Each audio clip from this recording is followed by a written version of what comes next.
다 쓰고 교체되거나 쓸모가 없는 것은 버려지기 마련입니다. 원래라면 버려질 사과 껍질을 토끼와 닭이 있는 닭장으로 가지고 왔습니다.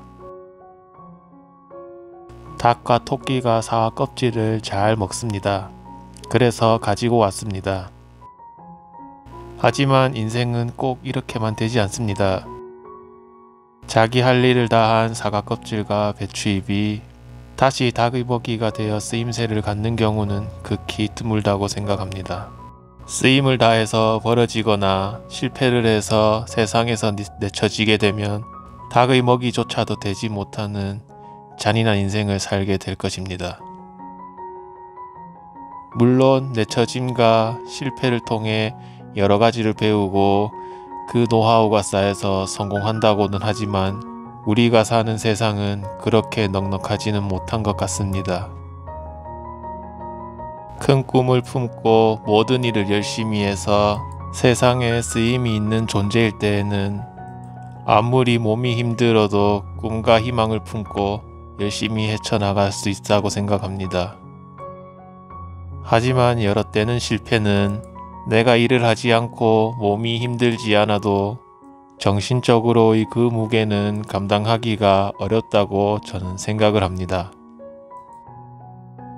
실패한 인생, 정신적으로 힘든 삶, 그는 곧 인생의 모든 것을 내려놓고 싶다고 생각을 하기도 합니다. 인생을 내려놓는다는 말은 과연 무엇일까요? 죽음 혹은 자살을 의미한다고 저는 생각을 합니다. 행복률이 낮고 자살률 1위인 우리나라에서 저 또한 자살을 생각해 보지 않은 것은 아닙니다. 하지만 생각했다고 옳고 그름을 따지지 않고 모든 것을 실행에 옮겼다면 이 세상에 그 누구도 존재하지 않는다고 생각합니다. 그리고 쓸모없는 인생, 실패한 인생이더라도 앞으로의 인생이 어떻게 될지는 그 누구도 모르기 때문에 지금 현재는 그러하고 짐이 아무리 무겁더라도 앞으로 나아갈 뿐입니다. 과연 자살을 하면 그 다음 세계가 있을 것이며 내 무거운 짐도 내려놓을 수 있을까요? 저는 그 다음 세계를 믿지도 않고 그 짐 또한 2배로 늘어난다고 생각합니다. 이때까지 살면서 제 주변에도 자살을 한 사람들이 있습니다. 항상 밝게 지냈던 고등학교 친구인데 아파트에서 떨어져서 자살을 한 겁니다. 어린 나이에 아무것도 몰랐고 그냥 몇 밤 자면 다시 올 것 같은 친구라 생각이 되었고 주변 사람들이 많이 슬퍼하네 하는 정도로 저는 생각을 했습니다. 오늘은 숙모가 시내로 초대해서 간만에 외출을 하려고 나왔습니다.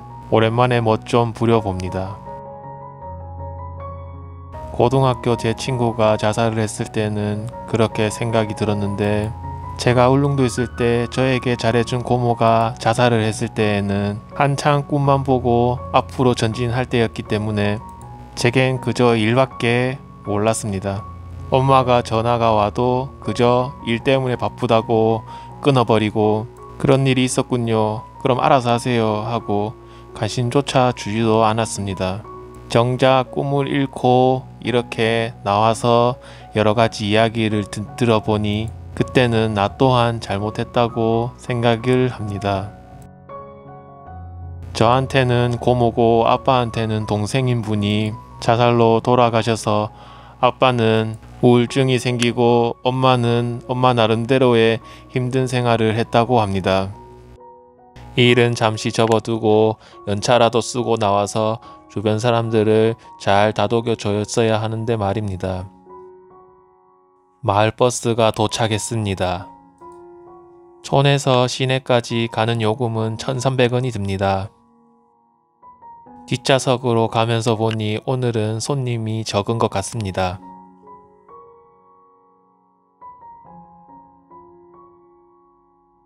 일과 꿈이 무너진 지금 저는 뒤돌아서 생각해보고 주변을 둘러보면서 생각을 하게 됩니다.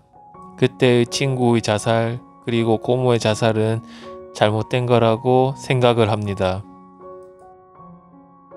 아무리 인생과 꿈이 실패했더라도 여러 번 실패했더라도 인생을 내려놓는 것은 잘못됐다고 생각을 합니다.